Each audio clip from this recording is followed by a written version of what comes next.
Sometimes in a large nursery such as ours, a tree gets left tied up in the field, and after a few years it's damaged. And in this video I'm going to show you the damage from nylon twine that is left on a tree and what happens to the tree long term with this nylon left in place. Well, this is a piece of wood that we split open, and one of the things that we split open has this oddity that's right here, and this is a piece of twine that our guys used to tie up the tree with, but they never untied it, or we never dug the tree. It was in the field, so they never untied this portion of it. And it's a really good reason of why you need to untie this when you're planting. It's not so much that it's going to, every time it's going to kill the tree, but since this is plastic, this plastic doesn't degrade and it girdles the tree. So if you ever have a tree that you buy and then use nylon, you need to take the nylon off. We switched to all sisal twine just because of this, so that when we put the sisal twine on, it decomposes and rots off the tree, whereas this nylon will never do that. And this is a really good example of what it can do to a tree and how it can hurt it. One of the things we'll take a look at is that there's a little bit of a vine growing right here, and where the vine was growing, the nylon didn't get to cut into the tree. And where you look at it from top here, the ring is really big, real nice big heavy growth increment. It's doing well on this side of the tree.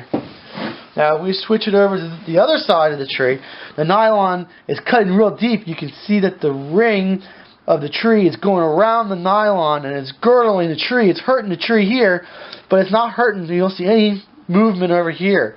There's no girdling occurring over here, but it's girdling occurring over here.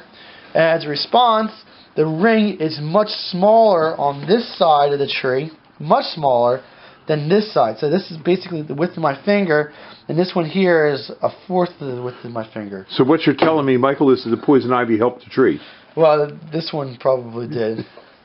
But it's just, you also see there's a real big dig out where the nylon goes in and hurts the tree. Okay, now why is it fatter on this side of the tree than this side of the tree? So if you see this bump right here, this bump is created because of how the tree itself is working.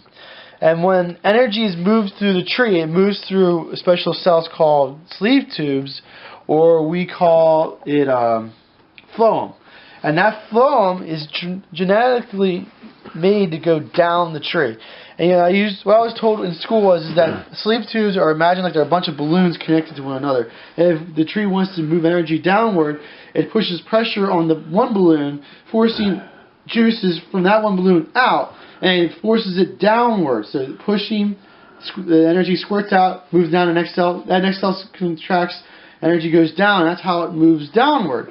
So you imagine the energy is being squished downward and downward and downward and downward, and it gets down to here where the constriction is at. Well, when these cells try to push it downward, it can't. So it just continuously builds up pressure and gets greater and greater pressure, and that's why it blows out in that direction. And then underneath of it, there's not energy getting there, so the energy is usually smaller. So that's why right above a girdle mark, you'll see there's big, thick hunks of wood, then where the girdle mark is, and then below it, there's less cells, less hunks of wood there. That's how you know that this is the top part and this is the bottom part to it. So just knowing a little bit of it, you can see the damage that this can occur to a tree. I was told, and I believe it, that if you do have nylon in the tree, that the tree will not be able to grow around and envelop it. I believe that. And I believe that it will always be a weak point on the tree wherever you keep nylon or any type of plastic into the tree. Now, saying that, if you ever use bare wire, on the other hand, has completely different properties in that the tree can compartmentalize, that the tree can grow around it, and the tree can live through it. A good example of that is if you see barbed wire there and the other ones are trees and old wood lines from farmers, the tree can grow completely around that barbed wire and not have a problem. And that's some of the reasons why if you have a brand new tree that was just dug and you plant it into the ground, it's okay to leave the wire cage on.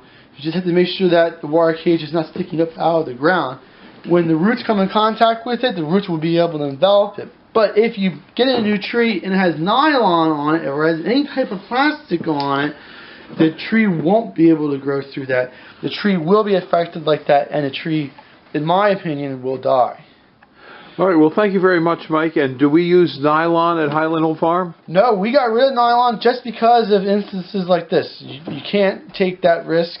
We use sisal twine, which is a twine made from grass, and it's rolled up, and that's what we like to use because it biodegrades, breaks apart. The tree's hydraulic pressure can also break that twine, whereas a tree hydraulic pressure won't be able to break that.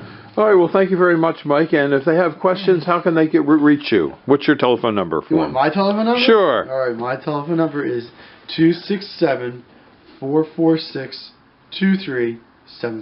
Okay, and this is Michael at Highland Hill Farm in Fountainville, PA. Thank you. This video was produced at Highland Hill Farm.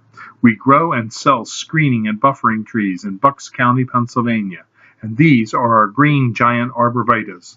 Call us for your screening tree needs at 215-651-8329.